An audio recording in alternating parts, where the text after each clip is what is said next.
আসসালামু আলাইকুম রহমতুল্লাহি ওবরকাতুহ। সম্মানিত দর্শক, বিএনপি নেতা সালাউদ্দিন আহমেদ বাংলাদেশের রাজনীতিতে খুবই জনপ্রিয় একটি মুখ, পরিচিত একটি মুখ এবং বিএনপি রাজনীতির জন্য তার যথেষ্ট অবদান রয়েছে। তিনি আওয়ামী লীগ শাসনামলে যে জুলুমের শিকার হয়েছেন, নির্যাতনের শিকার হয়েছেন, এটা নজিরবিহীন ঘটনা এবং তার জীবনে যে দুর্ভোগ এবং দুর্দশা ঘটেছে, ক্ষমতাসীন একটি রাজনৈতিক দল কতটা নির্মম এবং নিষ্ঠুর হতে পারে, সেটা জনাব সালাউদ্দিন এর যে গুম হয়ে যাওয়া এবং ভারতের মাটিতে তিনি যেভাবে ধরা পড়েছেন, যেভাবে গ্রেপ্তার বরণ করেছেন এবং যেভাবে তাকে দিনের পর দিন পাগলের চিকিৎসা করা হয়েছে একটা বদ্ধ উন্মাদ বানানোর জন্য। যেভাবে তাকে ভারতে আটকে রাখার জন্য স্থানীয় কোর্ট, লোয়ার কোর্ট থেকে শুরু করে একদম হাইকোর্ট পর্যন্ত তাকে যেতে হয়েছে, এটা নজিরবিহীন। এই ঘটনা কখনো ঘটেনি বাংলাদেশে অন্য কারোর ক্ষেত্রে। দ্বিতীয়ত, যখন তিনি সেখান থেকে বিমুক্ত হলেন, তখন তাকে বাংলাদেশে আসার জন্য যে ট্রাভেল ডকুমেন্টের দরকার ছিল, সেটা ভারত সরকারও তাকে দেয়নি এবং বাংলাদেশ সরকার তো তাকে দেয়নি। ফলে তিনি ভারতে যে দুর্বিষহ জীবনযাপন করেছেন, ওটা একটা ট্রাজিক ইভেন্ট। তো সেখান থেকে তিনি বিএনপির রাজনীতিতে তার যতটুকু অবদান রাখা দরকার তিনি রেখেছেন। নেকাত্তা কর্মীদের সঙ্গে যতটা সংযোগ রাখা দরকার করেছেন এবং জুলাই আগস্ট বিপ্লবের তিনি যে একজন মাস্টার মাইন্ড, এটি নাগরিক নাগরিক অধিকার নয়, ঠিক মানে ভিপি নুরু তার গণ অধিকার পরিষদ। তো ভিপি নুরু তার একটি সাক্ষাৎকারে বলেছেন যে ঢাকা শহরে বিএনপি নেতাকর্মীদেরকে উজ্জীবিত করার জন্য, তারপরে বিভিন্ন রকম কর্মকাণ্ড ঘটানোর জন্য, অর্থাৎ জুলাই আগস্টে যা কিছু ঘটেছে, তো এগুলো তো স্বতঃস্ফূর্ত ছিল না। ইট ওয়াজ এ ম্যাটিকুলাসলি ডিজাইন অ্যান্ড প্ল্যান্ড। এখন সেই প্ল্যান যে যার মতো করেছে, জামাত করেছে জামাতের মতো, বিএনপি করেছে বিএনপির মতো, তারপরে ডক্টর ইউনূস যদি কিছু করে থাকেন তিনিও তার মতো করেছেন। অ্যাজ এ হোল টোটাল প্রক্রিয়াটা ম্যাটিকুলাস, অর্থাৎ অঙ্ক করার মতো ধীরে ধীরে সব কাজগুলো করা হয়েছে এবং সেই কাজের অন্যতম একজন রূপকার ছিলেন জনাব সালাউদ্দিন সাহেব এবং এটা ভিপি নুরু এটা স্বীকার করেছেন।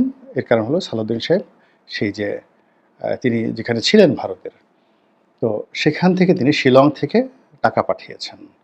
টাকা পাঠিয়ে ভিপি নুরুকে তিনি সেই টাকা দিয়েছেন। এখন ভিপি নুরু সেই টাকা দিয়ে আন্দোলন কিভাবে গড়েছেন, আন্দোলন কিভাবে চালিয়েছেন, তারপরে শেষে ছাত্র জনতার যে সকল সমন্বয়ক ছিলেন তাদেরকে কিভাবে মোবাইল কিনে দিয়েছেন, আবার আন্দোলন দানা বাঁধানোর জন্য কিভাবে টাকা পয়সা দিয়েছেন, সেগুলো অন্য একটা পার্ট। কিন্তু ব্যাপার হলো যে এই পুরো ঘটনার সঙ্গে সালাউদ্দিন সাহেব একটা নেতৃত্বের জায়গায় ছিল এবং একইভাবে বিএনপির নেতা এরশাদ কিংবা বিএনপির নেতা তাবিথ আউয়াল এবং স্বয়ং তারেক রহমান সাহেব লন্ডন থেকেও অনেক টাকা পয়সা খরচ করে পুরো আন্দোলনটিকে ধূমায়িত করার জন্য, বিস্ফোরিত করার জন্য তারা সর্বোচ্চ ত্যাগ স্বীকার করেছেন নিজের দলের নেতাকর্মীর মাধ্যমে, প্লাস বাইরে আউটসোর্সিং তারা করেছেন এবং সেই আউটসোর্সিংয়ের মধ্যে গণ অধিকার পরিষদের দুটো গ্রুপ। একটা গ্রুপ হলো জনাব তারেক রহমান, তার নাম, যাকে সবাই তারেক হিসেবে জানেন, তিনিও খুবই গুরুত্বপূর্ণ ভূমিকা পালন করেছেন। তো তিনি টাকা পয়সা নিয়েছেন কি নেননি বা তাকে দেওয়া হয়েছে কি হয়নি, কিন্তু তারেক রহমান সাহেবের নির্দেশে তিনি তার শরীর, মন, দেহ সব কিছু দিয়ে সর্বোচ্চ শক্তি দিয়ে তিনি রাজপথে থেকেছেন। এটা অস্বীকার করার উপায় নাই এবং nation should be grateful towards Tarique Rahman, মানে তারেকের প্রতি। এবং তিনি এখনও প্রথা বিরুদ্ধ কথাবার্তা বলে যাচ্ছেন, যা কিনা তার দুঃসাহস, তার দেশপ্রেম, তার সততা, এটা অনেক কিছু ইন্ডিকেট করে। কিন্তু তিনি কখনো বলেন নাই যে তারেক রহমান সাহেব আমাকে টাকা দিয়েছে বা আমি টাকা নিয়েছি কারো কাছ থেকে। এই কথা তিনি কখনো বলেননি। আর তার ব্যাপারেও অন্য কেউ বলেনি যে আমরা সেই তারেককে টাকা দিয়েছি। তারেক আম বিক্রি করে, মধু বিক্রি করে, কলা বিক্রি করে, সেখান থেকে দেশের সংসার চালায়। তারপর বাকি যে টাকা থাকে সেই টাকা অন্য জায়গায় খরচ করে। কিন্তু অন্যান্য যারা রয়েছেন রাজনৈতিক দলগুলো, আমি নাম বললাম না, ছোট ছোট রাজনৈতিক দল, তারা কিন্তু জনগণের টাকায় চলে। তারপরে বিভিন্ন লোক তাদেরকে দেয় বা তারা প্রয়োজন মনে করলে বিভিন্ন মানুষের কাছে তারা চান, হাত পাতেন। তো এভাবে আসলে একটা আন্দোলন যে চলেছে, সেই আন্দোলনের পাদপীঠে জনাব সালাউদ্দিন সাহেব খুবই গুরুত্বপূর্ণ ভূমিকা পালন করেছেন। তো শেখ হাসিনার পতনের পর তিনি যথারীতি বাংলাদেশে এলেন, বিএনপির নেতৃত্ব গ্রহণ করলেন এবং বিএনপিতে তার জয়কার শুরু হয়ে গেল ২০২৪ সনে এবং তাকে বলা হতো যে না, মির্জা ফখরুল সাহেব উনি অনেক আগেই ফ্রাস্ট্রেটেড ছিলেন, শরীরও ভালো না। তিনি দলীয় পদপদবিতে আর থাকতে চাচ্ছিলেন না। ফলে সালাউদ্দিন সাহেব আসার পরে মির্জা ফখরুল আমার জানা মতো অনেকটা হাঁপ ছেড়ে বেঁচেছেন। কিন্তু সাম্প্রতিক সময় যেটা হলো সালাউদ্দিন সাহেবকে নিয়ে বিভিন্ন মহলে এমন টানাটানি, সেই টানাটানির ফলে তার ইমেজ বলতে গেলে একেবারে শূন্যতে। যেমন ধরুন আমাদের দেশের সাধারণ মানুষের একটা ক্ষোভ এবং ক্রোধ আছে, সেটা হলো এস আলম গ্রুপের প্রতি। এস আলম গ্রুপকে বলা হতো যে তিনি শেখ রেহানার লোক এবং বাংলাদেশে যা কিছু করেছেন শেখ রেহানা, তারেক সিদ্দিকী এই সিন্ডিকেটটা মূলত নেতৃত্ব দিতেন ফাইন্যান্সিয়ালি এস আলম।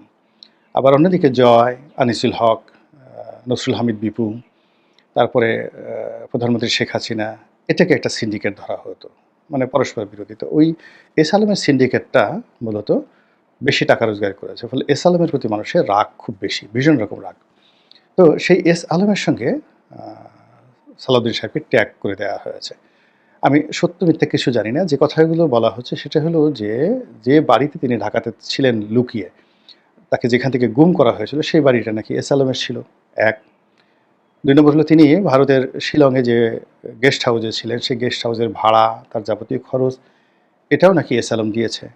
৩ নম্বর হলো তিনি বাংলাদেশে এসে যখন চট্টগ্রামে গেলেন, সেখানে এস আলমের গাড়িতে করে তিনি গেলেন। ৪ নম্বর হলো এস আলমের অফিসে তার ছেলে বসেন এবং এস আলমের যত ব্যবসা বাণিজ্য সালাউদ্দিন সাহেবের ছেলে দেখা সাক্ষাৎ মানে দেখাশোনা করেন, তদারকি করেন। এরপরে যে গুরুতর অভিযোগ হলো যে তিনি বাংলাদেশে যা কিছু করছেন সেটা হলো রয়ের এজেন্ডা, ভারতীয় গোয়েন্দা সংস্থা রয়ের এজেন্ডা বাস্তবায়ন করছেন এবং বিএনপি সর্বনাশ ঘটাচ্ছেন এবং বিএনপিকে একটা প্রো ইন্ডিয়ান দল হিসেবে, আওয়ামী লীগের একটা বিকল্প দল হিসেবে তিনি চেষ্টা করছেন বিএনপিকে ভারতমুখী করার জন্য। অনেকে আবার একথাও বলার চেষ্টা করছেন যে তিনি আওয়ামী লীগের এজেন্ডা বাস্তবায়ন করছেন এবং তিনি আওয়ামী লীগের বি টিম। জনাব সালাউদ্দিন সাহেব শিক্ষিত মার্জিত ভদ্রলোক, তিনি পুরো অভিযোগগুলো তাকে নিয়ে মার্কেটের যে কথাবার্তাগুলো হয় তিনি সব জানেন এবং তিনি প্রায় সব ক্ষেত্রেই সবগুলোর উত্তর দিয়েছেন। যেমন ধরুন যখন তিনি চট্টগ্রামে গেলেন এবং এস আলমের গাড়িতে করে তিনি তার নির্বাচনী এলাকাতে গেলেন, এটা যখন জানাজানি হলো, এটা খুবই স্পর্শকাতর একটা বিষয় ছিল। ওই বিষয়ে তখন তিনি বললেন যে, "আমি দীর্ঘদিন পর বিদেশ থেকে এসেছি। এয়ারপোর্টে অনেক গাড়ি এসেছে। কোনটা এস আলমের গাড়ি এটা তো আমার আসলে জানা সম্ভব ছিল না। এইজন্য আমার কাছে সামনে যেটা এসেছে, নেতাকর্মীরা বলেছে আমি উঠেছি।" এবং এটা নিয়ে বিএনপির হাইকমান্ড তাকে শোকজ নোটিশ দিয়েছিল। ২ নম্বর হলো যে তার ছেলের ব্যাপারেও তিনি বলেছেন যে, "আমার ছেলের শিক্ষাগত যোগ্যতা এই, সে কেন এস আলমের অফিসে বসতে যাবে? এই ধরনের কথাবার্তা আমার সঙ্গে যায় না। এই অপমানজনক কথাবার্তা যারা ছোট মন মানসিকতা তারা এই সমস্ত কথাবার্তা বলেন।" তো এরকম তার যে এলাকাতে তার সম্পর্কে যে সকল অভিযোগ নাসিরুদ্দিন পাটোয়ারি সাহেব করেছেন, সেই বিষয়ে তিনি কথাবার্তা না বলে যেটা খুব ভদ্রভাবে বলার চেষ্টা করেছে যে, একটি দল সেখানে গিয়ে আমার বিরুদ্ধে বিষোদ্গার করেছেন। আমার নেতাকর্মীরা সেখানে তাদেরকে নাজেহাল করার জন্য চেষ্টা করেছে। আর তারা যাতে সেই নাজেহালমূলক কর্মকাণ্ড ঘটাতে না পারে এজন্য আমি সারাদিন ব্যস্ত ছিলাম। খুবই জেন্টেল, একেবারে ভদ্রলোক, নিপাট ভদ্রলোকের ভদ্রোচিত কথাবার্তা।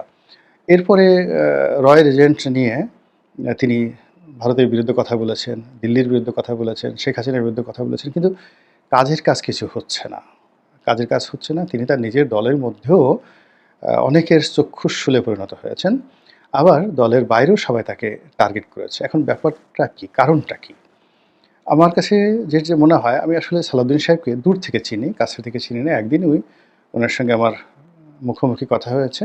তাও খুব অল্প সময়ের জন্য, ঘণ্টাখানেক আমরা বসা ছিলাম একটা রুমের মধ্যে। We have talked. কিন্তু উনি যখন শিলংয়ে ছিলেন, তখন টেলিফোনে আমাদের মধ্যে বেশ কয়েকবার কথাবার্তা হয়েছে। যেহেতু উনি ওখানে তার অফুরন্ত সময় ছিল, সেটা ২০২১, ২২, ২৩ সালের দিকে। আর আমি তখন বাংলাদেশে খুবই ব্যস্ত একজন মানুষ। তো যার জন্য তিনি যখন ফোন করতেন ১.৫ ঘন্টা ২ ঘন্টা আমাদের কথা হতো নানা বিষয়। এবং আশ্চর্যের ব্যাপার হলো আমাদের মধ্যে যে কথাগুলো হতো এইটা সবই ইন্টেলেকচুয়াল লেভেলে। সংবিধান নিয়ে, রাজনীতি নিয়ে এবং বেশিরভাগ ক্ষেত্রে ইতিহাস নিয়ে। আমরা কখনো দলীয় রাজনীতি নিয়ে বা শেখ হাসিনার গীবত নিয়ে কক্ষনো কথা বলিনি। এটা একটা আমার কাছে খুব আশ্চর্য ঘটনা যে তখন থেকেই উনার সম্পর্কে আমার একটা খুব ভালো ধারণা যে এই লোক অতি উচ্চ মার্গের লেখাপড়া জানা মানুষ। এখানে হলো অবলীলায় আমি যে বিষয়গুলো নিয়ে কথাবার্তা বলি, সেই বিষয়ে দেখলাম যে তার অঢেল পড়াশোনা। সেই চাণক্য নীতি, তারপরে সেই যাকে বলা হয় ম্যাকিয়াভেলি, তারপরে সেই রোমান সাম্রাজ্যের ইতিহাস, মুঘল সাম্রাজ্যের ইতিহাস, ভারতে মৌর্য বংশ, ডাইনেস্টি, এই সমস্ত বিষয় নিয়ে আমাদের ঘন্টার পর ঘন্টা আলাপ আলোচনা হতো।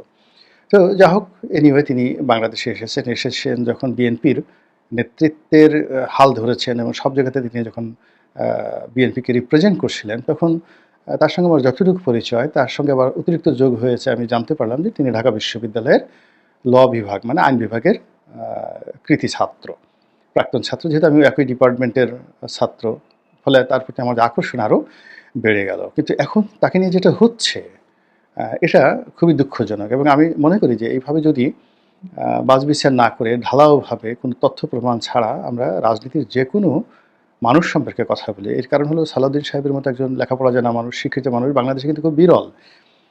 এই সময়টিতে সংবিধান নিয়ে তার যে পড়াশোনা, সংবিধানের বিভিন্ন অ্যামেন্ডমেন্ট নিয়ে তার যে খুব সুচালো বক্তব্য এবং যে বিষয়গুলো তিনি বলতে চান প্রেসের সামনে, যত প্রিসাইজলি সংক্ষেপে তিনি সুন্দর করে যেভাবে উপস্থাপন করতে পারেন, এটা আমাদের এই দেশের রাজনীতিতে খুবই বিরল।